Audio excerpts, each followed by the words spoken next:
Hi everybody, it's Allison Doran coming to you from Calgary, Alberta, Canada, and I wanted to introduce you. If you're new to my YouTube channel, I wanted to just share my studio buddy, my best friend, has been published. This is not on stands yet in the store, but it will be this week. And so this is Oakley, my studio buddy, and Oakley, who's waiting very patiently for his treat ball. I'm just gonna very carefully, ooh, I usually don't move my tripod. Oh, I almost lost the tripod. Okay. Oakley, come on over. Come over to everybody. There you go. Can you sit? Good boy. There you go. Congratulations, Oakley, you've been published. Yeah, okay, you go take that. Okay, so that is Oakley. I have had Oakley. I can see him listening to me right now. We have been together since 2015, right, Oakley? And when I rescued him, he was a rescue he'd come off the streets somewhere in California area, and he looked older than he was. He had all of his fur grown over his face. He couldn't see. He was extremely malnourished, probably he was very, very underweight. You could just see he was all bones, and we were really lucky to adopt him out of Airdrie and in Canada here. And yeah, I just wanted to share that he's been published. And so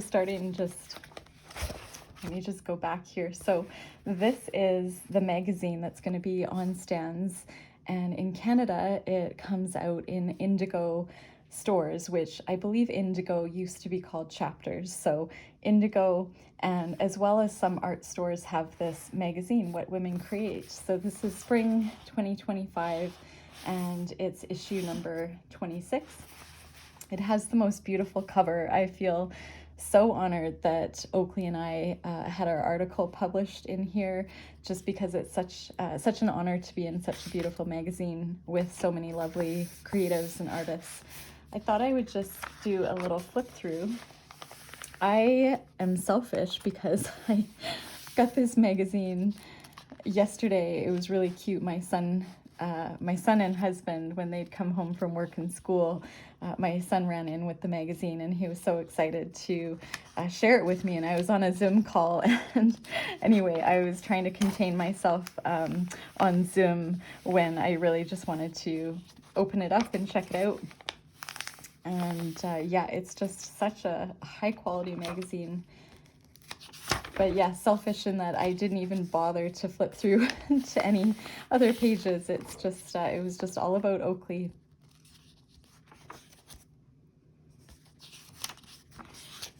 I really love visual art, obviously, but I love magazines and have always loved looking through magazines and photo albums when I was younger, and still do. I feel like laughing at myself right now because I'm a little bit off my game today in terms of video, and I don't know why that is. It's so funny how we have different days, right, in how we're feeling and how we come across, and I probably come across just the same as I always do.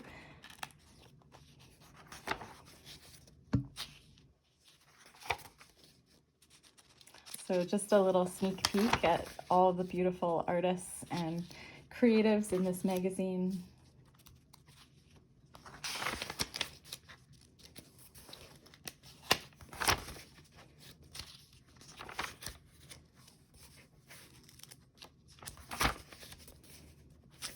And I do hope to do some painting with you all soon, that newer kind of looser abstract acrylic style that I've been loving. And it was the cabin fever that I had that really had me in that mode of wanting to create in a much more free, loose way, filled with color, texture.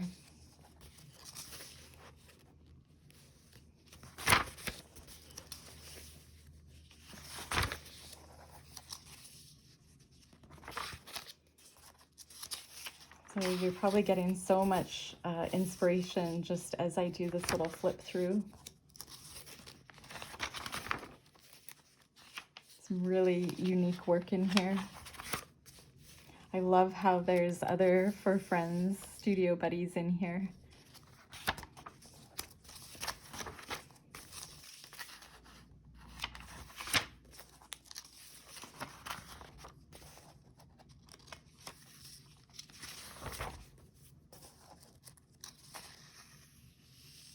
Creativity is allowing yourself to make mistakes. Art is knowing which ones to keep. And that's by Scott Adams. That's a really awesome quote. I think it's so easy to not put those pressures on ourselves when we sit down to create, and just reminding ourselves that we're creating hopefully just for ourselves, and it's those mistakes and all of that practice that makes progress. And some of the mistakes are what I would call happy accidents, and just really embracing those happy accidents, as I feel like some of the things I have done that I felt like were sort of something I wasn't going in the direction I had planned, you know, a mistake of sorts, and it became a happy accident where it turned into something really interesting, seeing how the materials had, you know, kind of merged, and maybe the textures that were created or the colors. And pets in the studio. So there are some really great articles in here, and some beautiful pet watercolor art or animal art.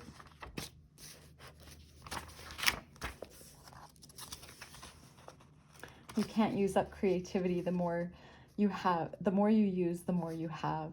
Maya Angelou.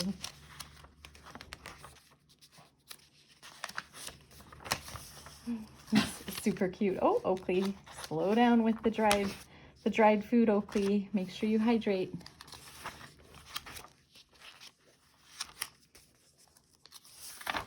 Oakley and I went out for 2 W's today. He's listening, so I have to call it a W or a stroll, because otherwise he'll get excited and he'll abandon his mesh treat ball, and he'll want to come over and talk to me and tell me we need to go back out. But we are finally out of that super, super cold winter weather, and I know it will likely return, but it's quite beautiful today. Still quite a bit of snow on the ground. I'm really inspired to paint butterflies and birds, and that is on my radar. So stay tuned for that. Probably over the next year, I'm gonna really incorporate that into my work.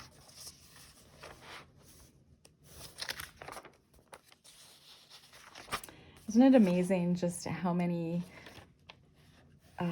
just the art, the creativity that, you know, just when we're let into people's lives through, you know, magazines and publications, and just seeing, well, what women create, it's really incredible.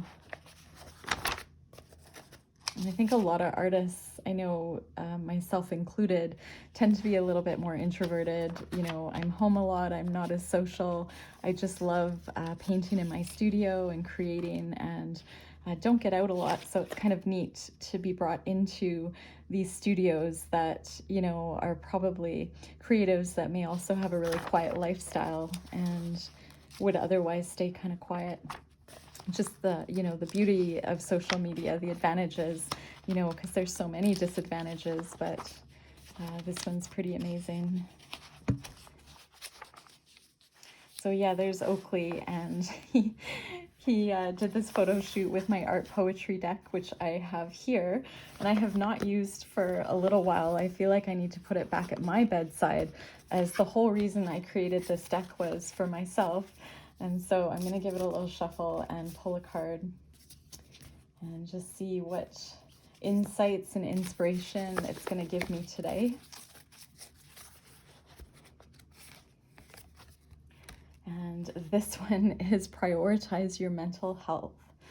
That is so important. It's really funny because I had a friend as well as my husband reviewing my cards when I was considering doing a review of this deck, maybe a second card deck, but they were talking about how I could change my wording, and this is one of the cards that came up that they're like, I probably wouldn't use this wording, and we kind of had a laugh about it. But anyway, so whoops, when I see this card, I just think about that conversation about, obviously we're all trying to prioritize our mental health, and that's something that's sometimes very out of our control. And anyway, so this is a watercolor painting I had titled On the Interior, Let's Thrive.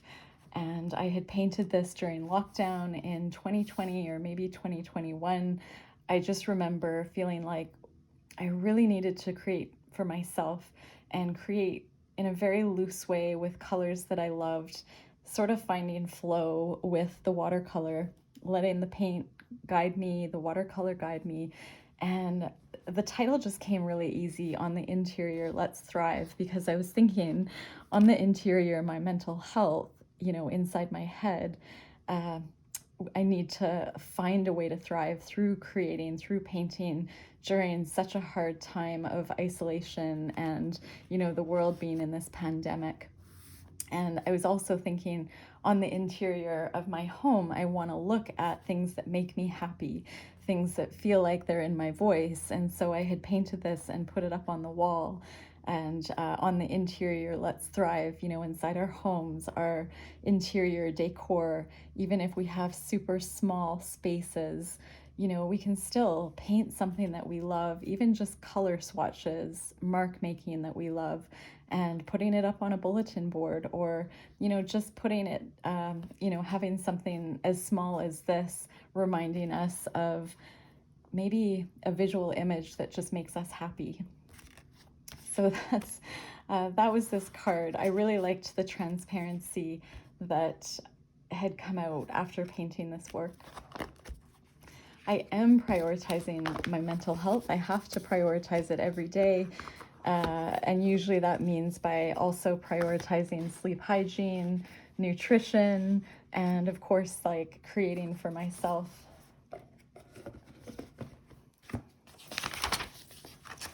And then this is cute, just Oakley. He is so sweet. I swear he does not sleep. He doesn't sleep all day. He just follows me around when I'm home. If I go out, he'll look out the window that I've gone out at. And I've tried to trick him before, but he's so funny. He knows when I'm trying to trick him. I'll like go out one door to try and make him so he can maybe look out. For instance, I know if I go out, he'll like to look out the front window.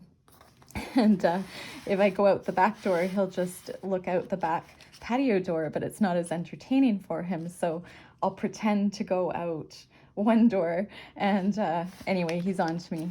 But yeah, my dad always laughs because he's like, does he sleep at all? Because most dogs sleep during the day. He's like, I've never seen him sleep. And so at night we are pretty tired. And yes, but this is my little Oakley.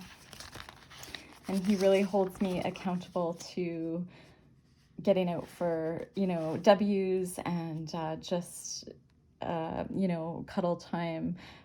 What a stress relief it is just to have a pet and to be, patting them and just looking in their eyes, that dopamine we get. This is my photographer and printer, Ken Chow, and he goes by Art Magic. Magic is spelt with a K, not a C. So if you want to check out his work, he's on Instagram at artmagic_YYC, and his website is artmagic.ca. So I've been really lucky to have Ken to work with to do my photography and my prints. And also Oakley just loves Ken, so it was really easy to do the photo shoots. He would just get so excited when Ken comes over. Okay, so that is What Women Create, which is, again, on stands. I believe it's at the end of this week at Indigo and art stores here in Calgary, Canada. And I believe this is, I don't know how many countries this magazine expands to, but I'm just gonna flip in my bookmark. And I am going to show you. So if you've been following me, you know that this is a color palette I've really been into for my latest series that I'm working on. I'm gonna see if I can zoom you all up. And what I do is I create in stages.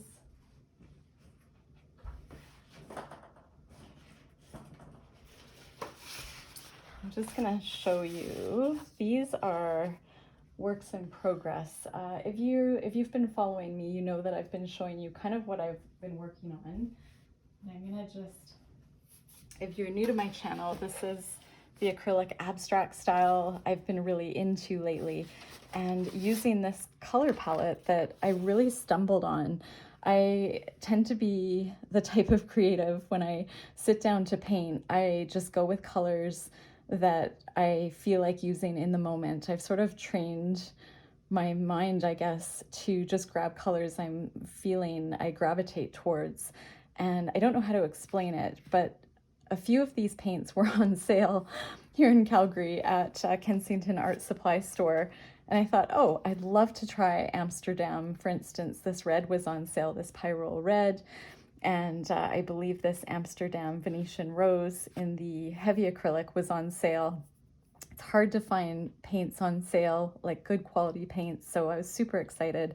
And I ended up picking up this olive green in the Amsterdam fluid acrylic as well. And that is how this palette kind of came about.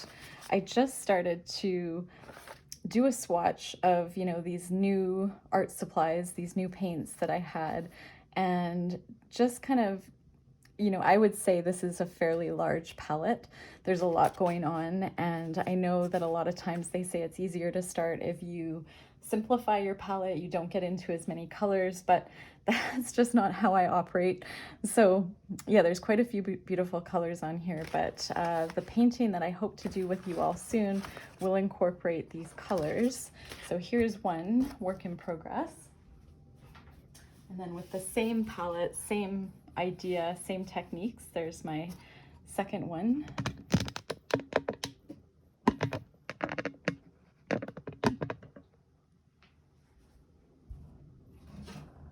This one I really love. It's much lighter, and I feel like I had introduced, with my mark making, I had introduced some brighter greens. And other than the brighter greens, I think I stuck with this palette. I just didn't really use, I don't think I used any of the really dark olive green by Amsterdam. That's the one that was missing in this palette. I'm just kind of seeing what else. And I really used the Amsterdam Venetian rose, that pink, mixed in a little bit of white, and also used that Americana bright orange, and maybe more yellow, more of an intense yellow than this deep yellow. So it's pretty good to stick with the palette.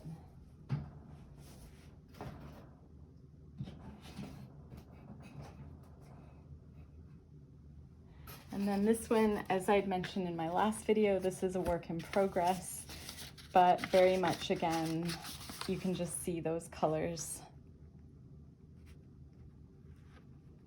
And maybe I had added a bit more turquoise in here. So,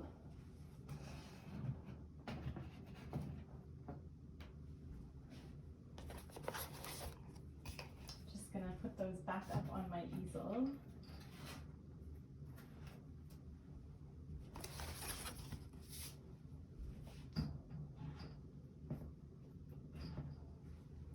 And then these are the ones that are sort of works in progress. So pretty wild, a lot of energy, a lot of different colors. And again, you can just see this color palette and kind of where some of these colors came from. So the Luminous Rose by Holbein, number 582. You can very much see it up here. And I used it to stamp on a flower down here. I had incorporated a phthalo, like a light blue, almost a sky blue, in this painting. So I kind of went off path there, but very much pulled in the other colors. And I loved, so talking about, you know, happy accidents, when I had blended this Pyrrole red Amsterdam, not intentionally, with this Amsterdam olive green, number 622 or 62, they created this beautiful, beautiful, almost maroon color. And you can just see that I have that up in this corner.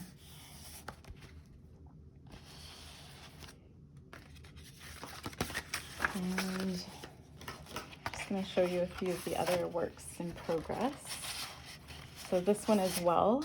And again, if you've been following my channel, you'll know that I've incorporated some music sheets.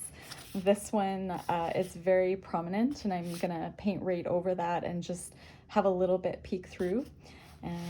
And this is pretty wild, so it's definitely going to need some calming down. But one of the most freeing things about painting in this style is that, you know, you're giving yourself a lot to respond to, a lot to work with. So I just grabbed colors I loved and started doing marks. I used pencil, I used Neocolor Caran d'Ache 1s and 2s, those water-soluble and wax crayons from Switzerland, Caran d'Ache. It's a wonderful company. I used different techniques, little bits of collage and stamping botanicals. But I'll maybe, what we could do is just break some blank pages. I'll see how my energy is today. Again, I want to prioritize my mental health. I am feeling a bit tired today, but I'm also super relaxed when I do these videos and when I paint. I'm also going to show you, so I work in quantity, so I also have all of these works. I mean, these are just on paper. They're on Bristol paper, which is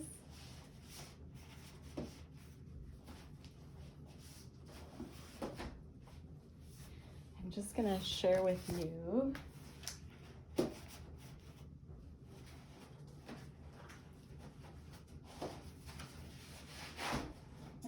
It was at the bottom of my stash. Strathmore Bristol paper, a smooth surface. I love doing acrylic painting on this surface. So this is 11 by 14, there's 20 sheets, and it's 100 pounds.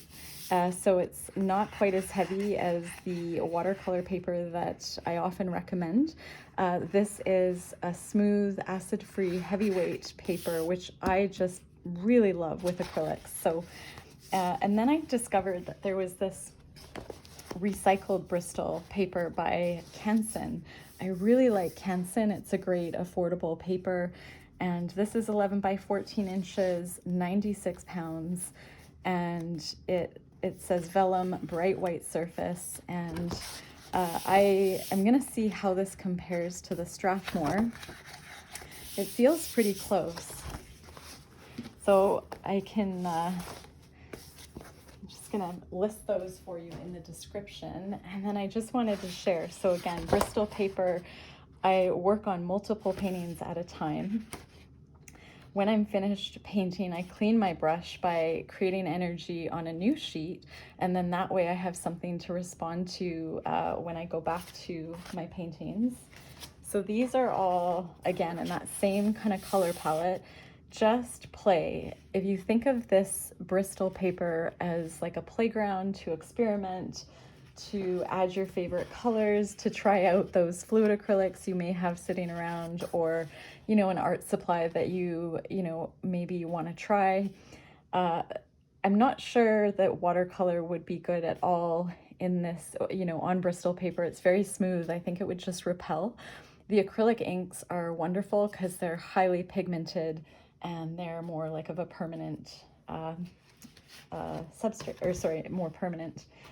This is a landscape. I I don't know how I ended up doing a landscape. I think I tend to work vertical with 11 by 14 paper, and I've been thinking a lot about taking some landscape classes. And I do a lot of watercolor landscapes, as you guys know if you've been with me, although this is very much the acrylic landscape that I'm kind of trying to pull together. So you can see the collaged music paper in there, little bits of color peeking through, a little bit of that reticulated texture that I love. This almost looks like stenciling, and it wasn't. I don't know how that mark got in here with that light blue. It's almost like a bubble wrap kind of mark, but I can't remember, but I do like it. I did some etching, which is, you know, creating a view of those underlayers by scratching in, you know, over layers of paint that are not quite dry. So you can just see the etching in the side. This one has a lot of dark, so I'm definitely gonna lighten it up. I haven't decided if it's this orientation or if it's this orientation. And then this one I'm really enjoying. I used way more of that Liquitex, what is it? A gray blue. So I was excited about this one. So that is where this bottom corner is really focused on that blue. And I wanted to use my handmade stamps. So you can see in my journal, I was just showing some of the things that were inspiring me, these handmade stamps. I love that mark. I don't know if it's gonna stay or go. I really like some of the acrylic ink, the way it ended up moving around on the Bristol paper. So I think this is just a great way to break a blank page and respond to it. And this one's heavy into the blues, classical music. I'm not sure what these music notes are, what they represent, but this is the blues in terms of not music, but like I see a lot of blue influence in this work in progress. So you can just see how much I have on the go. And what I do is I am gonna see if I can, maybe I can kind of show you how I like to work and how I process, how I problem solve my art. So I'm just gonna put these up.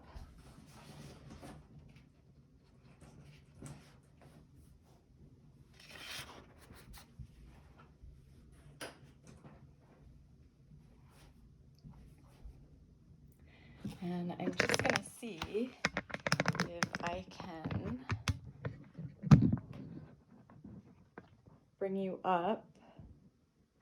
This is gonna be tricky with the orientation that you're in, but you can see I have an easel there, and I have those top paintings which are really close to completion.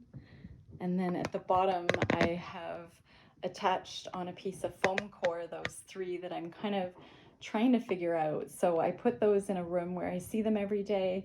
Sometimes I move them into, you know, the space if I'm watching TV at night and it's a little darker. I can see the contrast, the values, the lights and the darks much better. One trick you can do when you're trying to like problem solve how to pull a painting together, you know, you can take a photo of it if you're trying to learn a bit about contrast, like the lights and the darks. So you can just look at that, you know, if you have a decent phone where you can flip it to black and white. And that's sort of a fun way just to discover if you might want more lights or more darks. And sometimes, yeah, just seeing it in different light is really helpful, and not finishing it all in one go. So working on several pieces at a time, super helpful. You just don't get attached to any one of them, and you will kind of start to pull one together and almost kind of like one more. You'll gravitate towards one and get a little further. And then whatever you did with that painting, you can kind of, you know, add it to the other painting. if that makes sense. So whatever discovery you had, I suppose this is really tricky for you guys because the horizontal view on YouTube is not great. So I'll just go back here. So technology is not my strong suit, but I think I just wanted to do like an introductory video into how to, if you want to kind of paint this style with me at some point, I'm really interested in doing a video and just starting the process. But this is like a little bit of background to how I work, to how I like to paint on paper, how I like to paint on multiples. And I'm just going to check to see where we're at for time.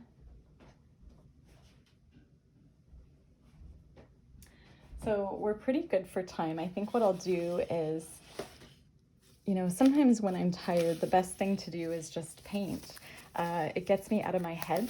I'm gonna wear gloves just because I want to protect my skin from the toxins of some of the paints. And it just makes it easy. I'm gonna see if I have I do not see my apron handy, but I'm gonna grab some Bristol paper.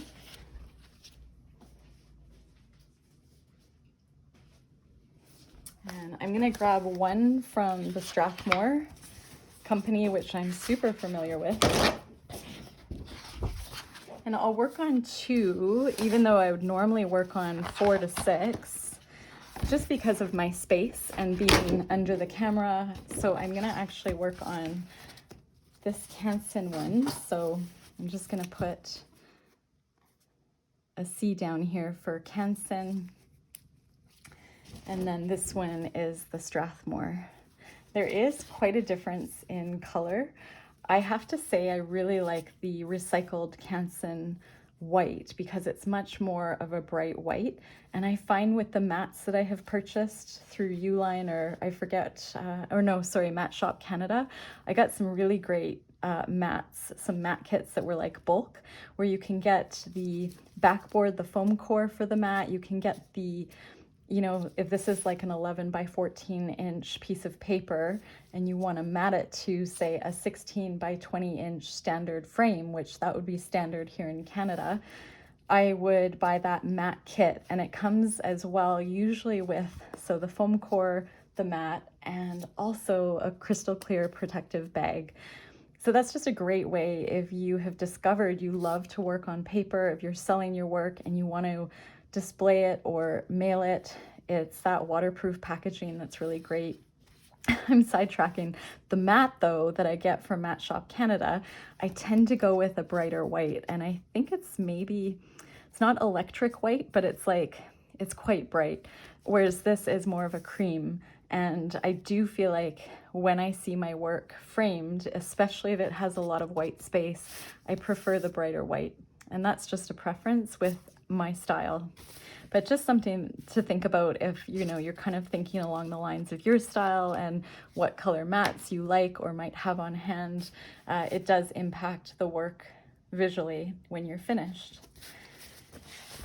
So I'm going to set those aside,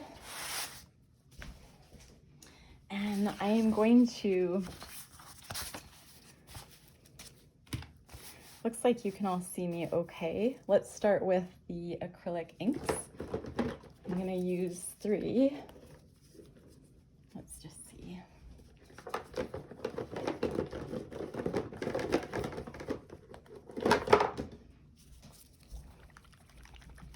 And I'm going to make sure the lids are on. Shake them up. So this is FW ink. This is fluorescent red. It's very, very bright and it's transparent. And when it goes onto the Bristol paper, it's almost this gorgeous pink, this light pink. This one is the Pyrrole red, number 315 from Amsterdam ink. And then we have this olive green deep, number 622 from Amsterdam acrylic ink. But you can use any colors you want. You can use whatever colors you just feel drawn to. If you're using brights, that's kind of along the same lines as what I'm going to do with what I'm sharing for inspiration today, because I love the brights peeking through the underlayers. So that's sort of what we're trying to achieve. And I'm going to get a paper towel just to have on handy. And I often save these cards from clothing, and you know, maybe saving like a gift card, an old plastic, like whether it's like a hotel key or these gift cards. I hate the waste that comes with these. I have gone to coffee locations, including Starbucks, and depending on the person behind the counter, I have asked for, instead of throwing them out, they will just give me probably 100 of these cards to use in my art. So it's just really great. It would be great if there was money left on these cards, but just kidding. So do check in with Starbucks if they are throwing away these cards, and if they might save them for you. That would be really awesome, because they do that for me here. Okay, so I've shaken them up, and I'm just not going to overthink it, and I'm just going to put a little bit of this fluorescent red down. Well, that was quite a bit, but that's okay. I'm going to do the Pyrrole red here, and a little bit of the green, and then I'm gonna show you something. I'm gonna do a blob of the green, and then I'm gonna actually put the Pyrrole red, drop it right in the center. See that? And it has a really neat effect. So I'm gonna tear off one of these cards and see if I can get this to work. So I'm just gonna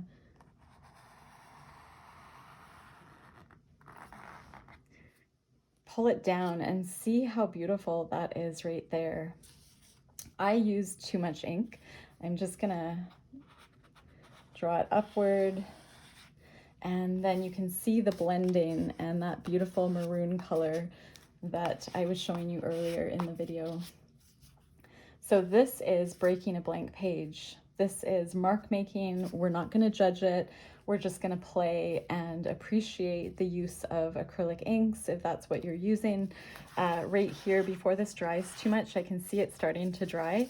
I just want to show you the color that you can get, this beautiful light pink. And I'm just going to move that over here.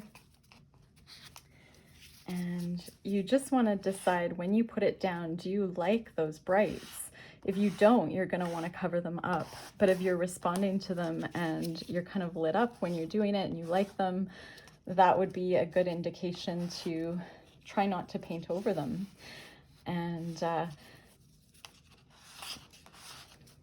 it's just about working in quantity, painting lots. And so, you know, just painting as often as you can without judging what you're doing.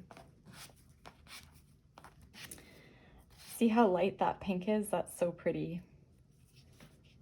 And then I'm gonna just, again, bring some of the green down. I really like how the green and the pink combined there. And I would say I'm pretty happy with those bases of the acrylic inks. I don't like waste, so I'm just gonna make sure that I get it all off the card. And then at this point, it's really fun because we can just add acrylic paint. So I would add, oh, and you know what? If you have mark making tools, like say a pencil, you know, that would be a good time to just make some marks, get out your energy, write a word. When this is still wet, you would just, a pencil would be fine. You'd probably just get a bit of paint on the end. Ideally, mark making at this stage with a crayon or a pencil is great. If it's still wet, the water-soluble mark making tools work best. So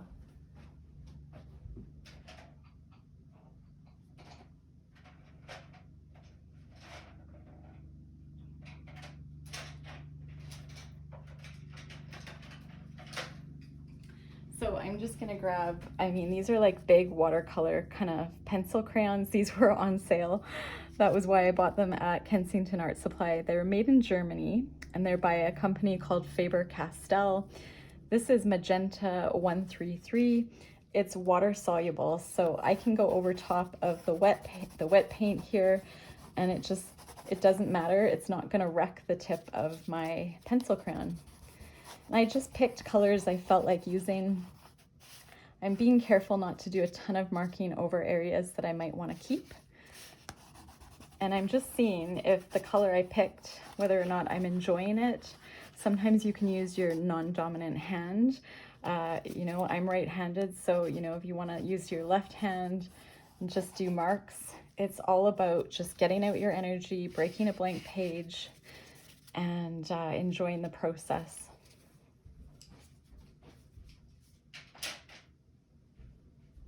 And then we'll do just a tiny bit of a start of painting today, just because of time. I'm going to use my Amsterdam acrylic, the pink paint, and just put a little bit there, a little bit over here. And I'm going to grab one of my paintbrushes.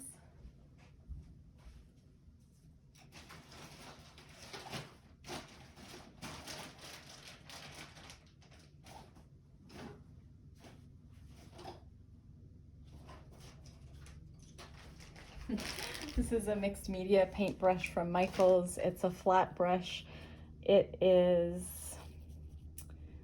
by Princeton. It's called a flat shader, and I think it's 2 inches. You're also going to want to have water, which I failed to mention. And I don't really use a palette a lot of times when I paint, and I'm just going to start putting the paint down and responding to what I'm doing. So I'm just seeing, you know, what does the color look like in some of the areas where I haven't put any paint.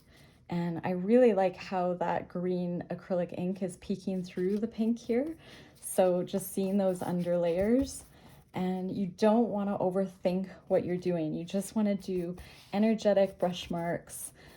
You can see now I'm kind of moving around the painting. I'm letting things mix, and I'm just getting that pink down because that was the color I wanted to use. And I'm going to then maybe jump to this painting. I'm going to use a very affordable this is coral. That's not the one I'm going to use. I'm craving my orange and my yellow, so the bright orange by Deco Art Americana. I'm going to give it a shake.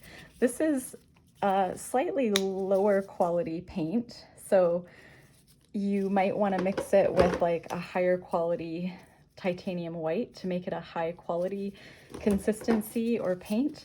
But I like to use a variety of different brands, different qualities, and because these are the under layers, it just doesn't matter. And this is quite pigmented for the price point, this Deco Art Americana. And I'm just putting areas of orange in here. I was just feeling like using orange. And I may cover it up, I may not. Some areas, like over here, I want to blend it with the ink. I use quite a bit of paint, less water and more paint at this stage because I'm using not acrylic inks, but I'm using acrylic paints. And because I added the orange over here, I want to add it to this side because I really liked it. So I'm going to add it over here. Again, I don't use a palette.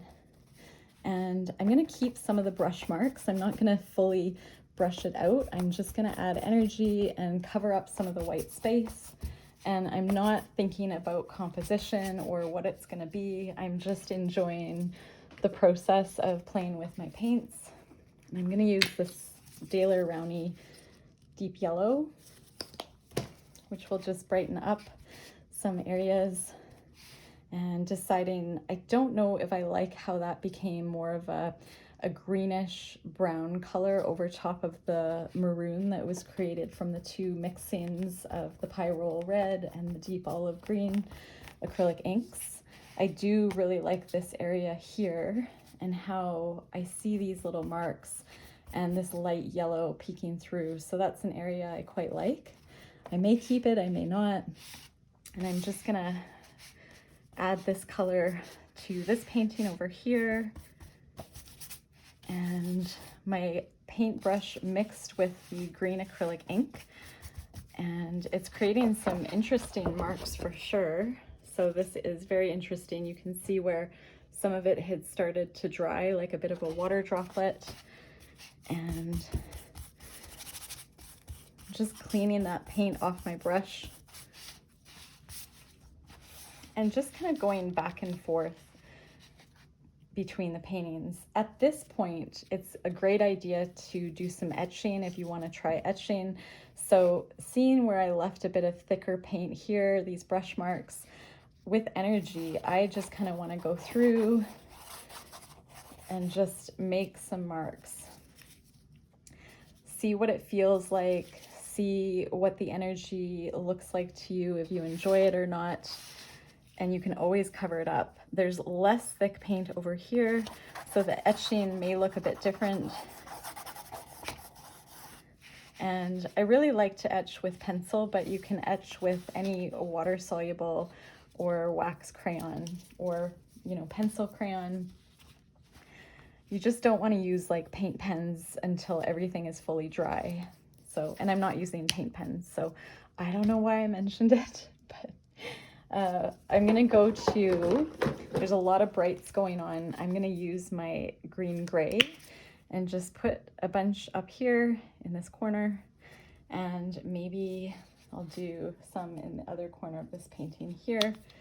And I like to make sure whatever I have underneath my table, I'm gonna move this for a moment. This is too nice of a white sheet to have.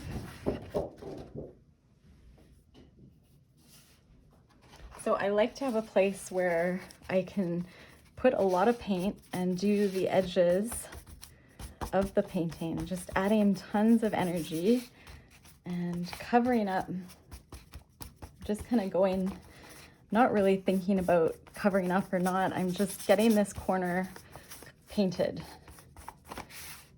and kind of squinting my eyes now and looking at adding a little bit of that neutral green in different areas. And this is an opportunity to do some etching if you want in the side. I felt like that was too much, so I'm gonna just edit it, get rid of it. I like a little of the etching, but not a ton. You can practice etching in something. Then if you're like, I really don't like that, it was good practice, you can get rid of it before it dries.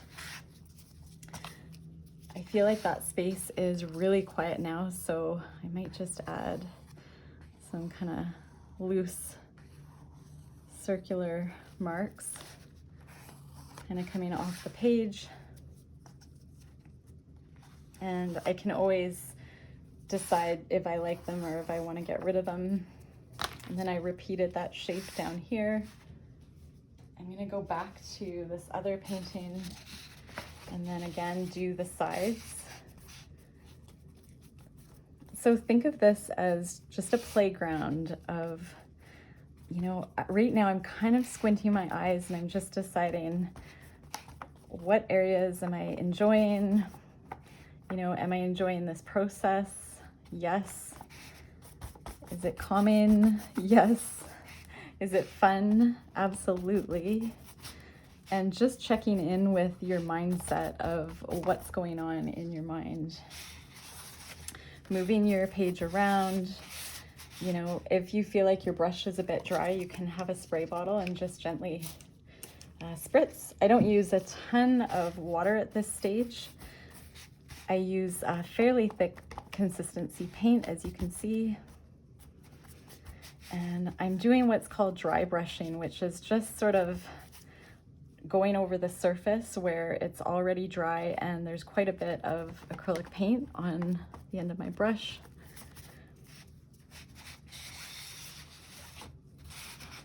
And maybe I want to lighten up certain areas. This would be a good time to add some white. So I'm just going to add white to this corner. So at this point with this style, I am kind of calming some areas around the edges first, and that just helps me problem solve the painting when I eventually want to kind of pull it together. And I'm kind of asking myself, you know, or if I'm feeling, you know, am I enjoying the colors? And you can see I'm just moving around the white paint fairly quickly. I don't care that it's becoming more of a grayish color, more of a neutral. That's okay, that's good. And I'm just kind of trying to find a rhythm where there's lots going on in the middle, and moving my page, cleaning my brush, and just remembering, you know, you can always paint over what you're doing. And painting for me, and I think for a lot of artists, it's about layers. It's about responding to multiple layers, multiple marks, colors. And I paint, you're probably thinking I paint quite fast. And that's just because it gets me out of my head. I love it. I'm gonna do a bit more etching. That's quite a bit of etching. I'm gonna calm down certain areas that just feel like it was too much etching. And you know, knowing that you can add collage at some point. I'm using lights, I'm using darks, I'm using brights. I might just drop a little bit of my my paint down here to kind of, how do you say? I'm just gonna drop a little bit of this dark green, this ink, and let this pick up the color, kind of mix with what's on my brush, and almost like feather it across the bottom. And I'm gonna go up the sides.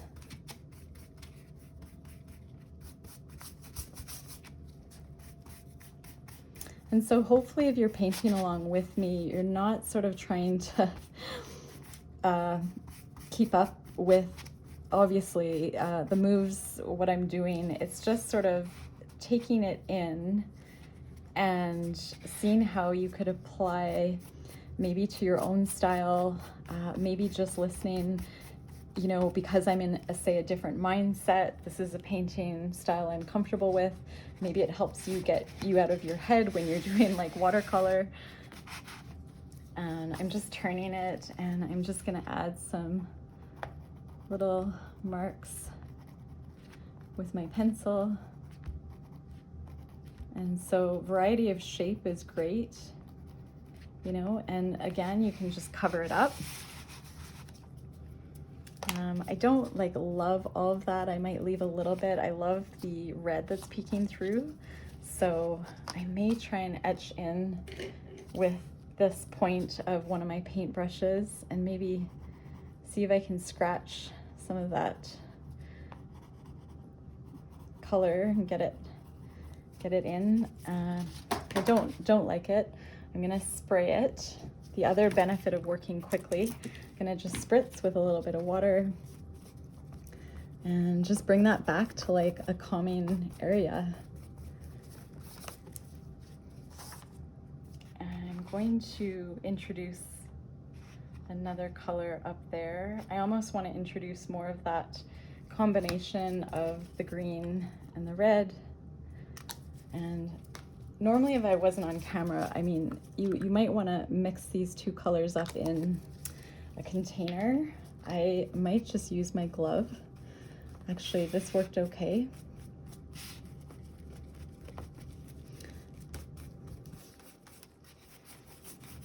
And so just kind of quieting down that area. And you can see now I'm almost favoring this painting, but that's just because I I'm kind of trying to just cover up the edges and give myself something to respond to later. I really like this area here, so I'm gonna leave that. I like this area as far as the texture, so if I went over with a different color pink or an paint or an acrylic ink, I could do like a stain or like a transparent glaze, because that color at this point I'm not enjoying a ton. And so I'm gonna let that just dry. And then I'm gonna clean off my brush on this one and just decide, while I'm cleaning off my brush, am I enjoying that color? And I am. I love that kind of maroon next to that neon pink, which was really a fluorescent red acrylic ink. It just looks neon pink. And I like the transparency down here at this point. I might just darken it a little bit.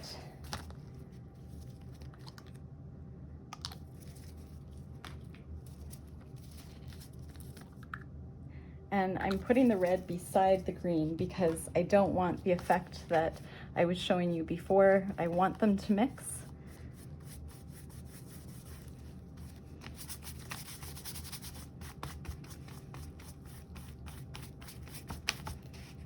And then I'm gonna just bring some of that dark, actually.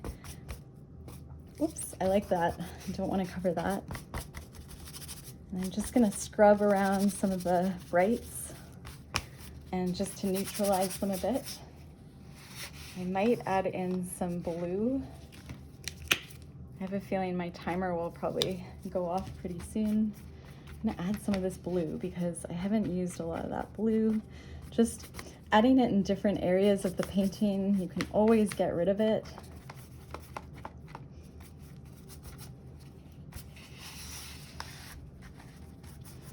And then what I would do is, after I've done a little bit more etching and just kind of felt like I really had fun with this kind of blank page as a playground, I would, again, give it some time to just rest.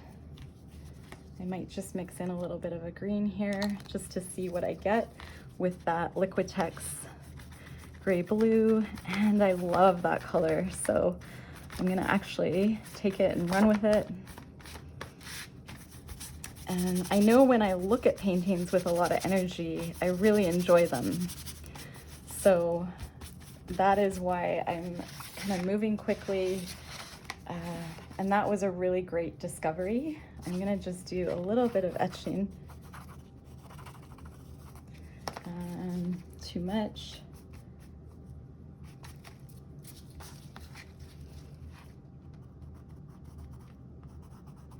And so with this etching, I'm kind of like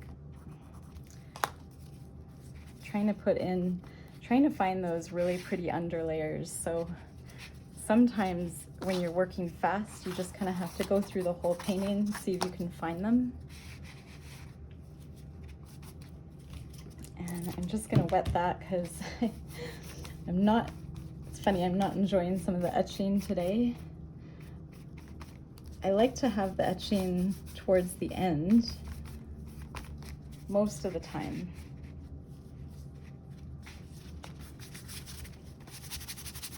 And I'm being a little bit hard on my brush. I don't buy expensive brushes. And I'm just kind of scrubbing, covering up some areas and almost neutralizing what's going on with those brights. So whenever you have a bright color, it makes it stand out more when you can neutralize it. Immediately, I want to add white, which won't stay white for long. Oh my gosh, I hope I don't lose this video. It's so funny. Well, it's not funny. I've lost a couple of videos. Last month I did a really awesome video and my phone, I was having phone issues and it died and I could not retrieve the video.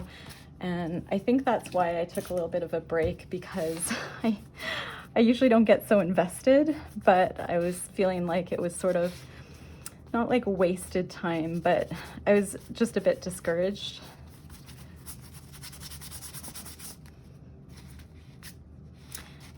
If it was a video more like this where I was painting and then I had the painting even though the video died, that would be okay. But I didn't really, wasn't the purpose. Okay, so I've lightened up that corner. I'm just gonna get my brush clean and turn off my buzzer.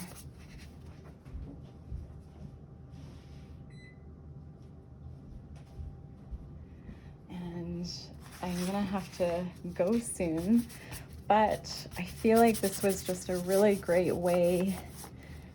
I needed this today. I needed to kind of loosen up. I feel like if you were to look at these paintings,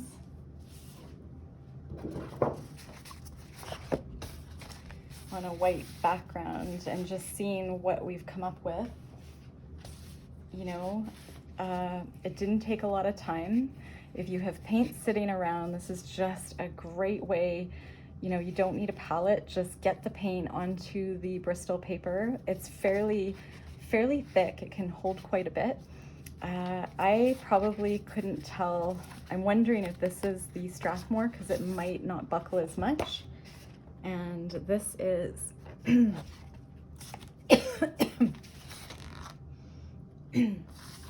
oh my gosh, that's so funny. Sorry, I painted over the C and the S. I'm pretty sure, oh my gosh. Okay, that is hilarious. I really can't tell the difference, if you want me to be honest. I think the recycled Canson is good. I'm just really craving some whites in here, getting some brush marks, and maybe just like a bit of a variety, excuse me, of marks. So I just felt like I needed white there. And I guess I could do maybe a little bit more white on the edges. And at this point, there's just so much that's so interesting going on. Like this area here is pretty neat. I feel like it's a little too much yellow. I left a fingerprint there, but it looks kind of cool. So I would, I know because I've painted a while, I like to etch through like these chunky areas that, you know, I've just done. And I'm just trying to decide, maybe I'll go that way, just add in some mark making. There goes my clean sheet underneath, but I just wanted to show you. And again, if we put a mat around this and just looked at it for a few days, learning to kind of see what you love about it. And I always leave, you know, I know that I have to wrap up this video. Fortunately, I think I've just used one paintbrush and one gift card. And I'm gonna use my finger here and just smooth out that area.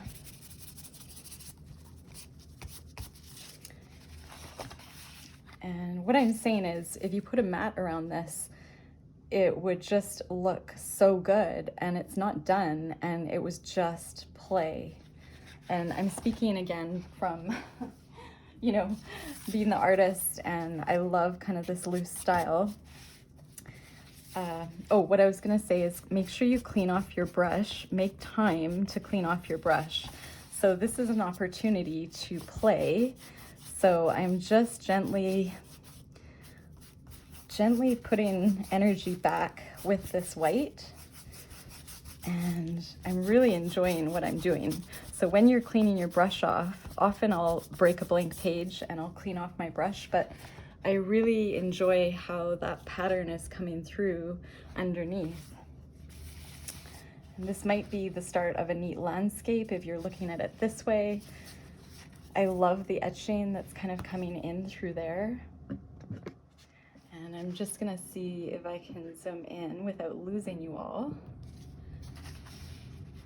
So there's just so much interest and a place to problem solve, a place to feel like you've, you know, maybe released some energy, maybe some emotion, you've played with supplies that maybe you felt were kind of precious, and oh